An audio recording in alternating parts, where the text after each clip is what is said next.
Hello students, आज का हमारा टॉपिक है Ohm's law. Class 10 CBSE ICSE दोनों के लिए बहुत इंपॉर्टेंट है, इसलिए इसको हम लोग थोड़ा डिटेल में कवर करेंगे। तो बहुत ध्यान से समझिएगा कि ओम्स लॉ क्या होता है। आइए समझते हैं। ओम्स लॉ के हिसाब से किसी भी कंडक्टर का अगर टेम्परेचर कांस्टेंट हो जाए तो उसमें जितना वोल्टेज इंक्रीज होता है उतना ही करंट भी इंक्रीज होता है। तो वोल्टेज और करंट आपस में डायरेक्टली प्रोपोर्शनल होते हैं। अगर टेम्परेचर कांस्टेंट हो, वोल्टेज इंक्रीज होगा तो करंट भी इंक्रीज होगा, अगर वोल्टेज डिक्रीज होता है तो करंट भी डिक्रीज होता है।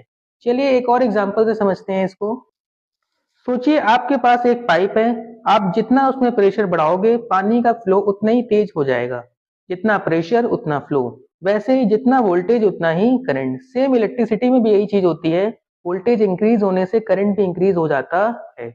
इसी प्रोपोर्शनल को हटाकर हम कांस्टेंट लाते हैं। कांस्टेंट रेजिस्टेंस होता है जिसको हम लोग आर से डिनोट करते हैं। फॉर्मूला आता है V equal to I R. चलिए इसको एक और एग्जांपल से समझते हैं।